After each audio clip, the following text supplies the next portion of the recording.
Tangiro, in transit to Mount Sagiri, inquires of a proximate farmer if he can borrow his basket, alongside straw and bamboo for mending.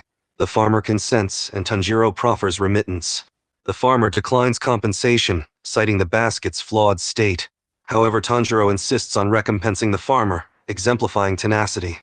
The farmer further declines, even suggesting the straw and bamboo free of charge. Yet Tanjiro remains adamant. Tanjiro locates Nezuko nestled within a proximate earthen tunnel. She has burrowed deep into the soil, signaling her fervent aversion to daylight. After painstakingly mending the basket, he queries if she can fit inside, speaking slowly and delicately in his uncertainty of her comprehension abilities. With her petite stature, she manages to contort herself to fit within the basket. Tanjiro then affixes the basket to his back, thereby safeguarding her from direct sunlight while still enabling travel with her in tow. Following their encounter, Tanjiro resumes his journey towards Mount Sagiri.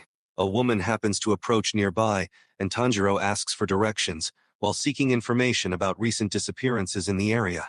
The woman cautions him to be vigilant, warning that several individuals have vanished of late. Nightfall descends as Tanjiro and Nezuko encounter a temple concealed within the forest. As they near, Tanjiro becomes acutely aware of the scent of blood emanating from within the building. He urgently bursts through the doors and discovers a demon feasting on several corpses, causing Nezuko to salivate at the intoxicating scent of blood. The demon warns Tanjiro to remain at a distance, claiming he is trespassing on its territorial domain. Tanjiro stands motionless, transfixed by the gory spectacle before him. Perplexed, the demon inquires about the duo's humanity, only to subsequently launch himself towards Tanjiro, who swiftly slashes the demon's neck with his hatchet. Remarkably, the deep incision is rapidly repaired by the demon's exceptional regenerative abilities, impressing him. The demon instantaneously vanishes, only to reappear with lightning speed and snatch Tanjiro with overwhelming strength. Caught off guard, Tanjiro is unable to react in time to evade the imminent threat. Despite the potent scent of blood, which triggers immense urges in Nezuko, she forcefully suppresses them and moves to save her brother. In a swift move, she deals a devastating kick to the demon, severing his head and assuming she has successfully slain him. However, to her astonishment, the decapitated demon's body stubbornly continues to move and struggles to reach Tanjiro. Faced with this unexpected scenario, Nezuko promptly retaliates and repeatedly kicks the flailing body to keep it at bay as it persists in its pursuit of them. The severed head of the demon starts talking, expressing annoyance that Tanjiro was correct when he suspected that one of them was a demon. Suddenly, the head grows arms and attacks Tanjiro, while the body relentlessly assaults Nezuko and flings her into the nearby forest. Seizing an opportunity, Tanjiro attaches the head to his hatchet and strikes it with a forceful headbutt, momentarily stunning the monstrous demon. Taking advantage of the disoriented demon, Tanjiro hurls the hatchet at a tree, securing the head in place. With one threat temporarily disabled, Tanjiro swiftly makes his way to rescue Nezuko. On a precipice's ledge, Tanjiro discovers the demon's body ruthlessly kicking his sister Nezuko towards the cliff's edge. Acting swiftly, he tackles the assailant and propels them over the edge alongside him. Nezuko manages to grasping her brother before he could plummet, while the demon's body lands with a harsh impact onto the jagged rocks below. The demon's head, momentarily knocked unconscious, remains alive on the rocky surface. Armed with a knife, Tanjiro locates the unconscious but breathing head and prepares to finish it off. However, Tanjiro grapples with the decision, his hesitation lengthening the moment, long enough for a mysterious man to materialize behind him. The man urgently advises Tanjiro that killing the demon with knife would be fruitless, gesturing Tanjiro's attention to a nearby rock. Now compelled to relentlessly strike the demon's head with a rock, Tanjiro becomes paralyzed with tension. Upon sensing Tanjiro's scent, the enigmatic man discerns that his kind-hearted nature prevents him from killing demons, believing he lacks the ruthlessness required to become a demon slayer. The demon stirs and attempts to ensnare Tanjiro as the sun ascends, burning the entity and lighting it ablaze. Realizing that the demon has succumbed to even modest amounts of sunlight, Tanjiro hastens to find Nezuko. To his relief, he locates her safely nestled within the basket inside the temple, shielded from the sunlight.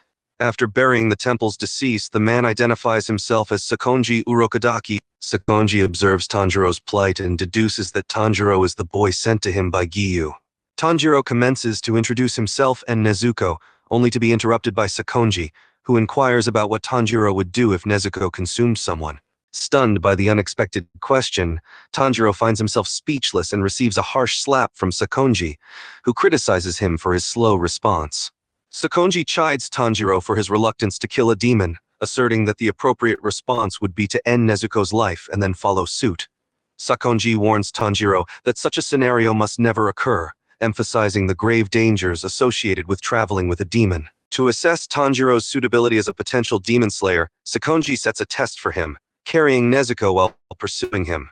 In the middle of the day, Tanjiro relentlessly chases after Sakonji, who maintains a fast and steady pace, staying a considerable distance ahead of him. Amazed by the old man's remarkable speed and minimal footprints, Tanjiro strains to match his pace. He apologizes to Nezuko, acknowledging the jostling she endures within the basket as he sprints, pleading for her patience and reflecting on her unwavering patience in the past. The memory of Nezuko repairing her the memory of Nezuko meticulously mending her torn kimono, choosing to fix it instead of replacing it, surfaces in Tanjiro's mind. This act, done to ensure her siblings could eat, brings tears to his eyes as he silently swears to do everything he had hoped for his siblings for her now. The sun dips below the horizon, signaling nightfall as an exhausted Tanjiro finally arrives at the foot of the mountain, gasping for breath. Excitement and disbelief fill his voice as he asks Sakonji if he has passed the test. However, instead of offering reassurance, Sakonji calmly informs him that the test is about to begin and that they must ascend the mountain. With Nezuko safely tucked away in the hut, Sakonji and Tanjiro embark on the climb. With Tanjiro still feeling the after effects of his sprint up the mountain and now experiencing dizziness, Sakonji turns quickly to Tanjiro and issues a stern command, instructing him to make his way back down the mountain before the break of dawn. Before Tanjiro can respond, Sakonji disappears, leaving him alone and perplexed. Armed with determination, Tanjiro descends the mountain, relying on his heightened sense of smell to guide him back down to safety. However, the unexpected presence of numerous traps scattered across the mountain complicates his journey, causing him to sustain injuries after each encounter. As he continues, Tanjiro realizes that it is becoming increasingly difficult to reach his destination in time due to the trap's hindering effect. He struggles to breathe normally, caused by the mountain's thin air at the high altitude. Taking a deep breath to steady himself, Tanjiro focuses on isolating the sense of the mountain to avoid further incidents.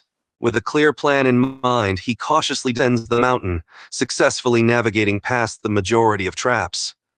Despite being wounded by a trap devoid of an earthly scent, Tanjiro presses on, channeling his determination for the sake of his sister Nezuko.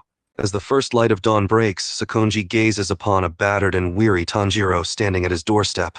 Before losing consciousness, Tanjiro manages to utter the words, "I have returned," marking his successful completion of the test. Sakonji reflects on Jiyu's letter, which conveyed the young boy's desire to become a demon slayer, despite displaying courage in attacking an accomplished swordsman. Jiyu expresses his apologies for his abrupt request and explains that Tanjiro possesses both bravery and a keen sense of smell, qualities reminiscent of Sakonji himself. Jiyu further reveals that he believes in Tanjiro's unwavering determination and requests Sakonji to train him in the ways of the sword. Jiyu adds his sincere appreciation, knowing the burden this entails. Sakonji regards the injured Tanjiro with empathy and compassion, accepting him as his student.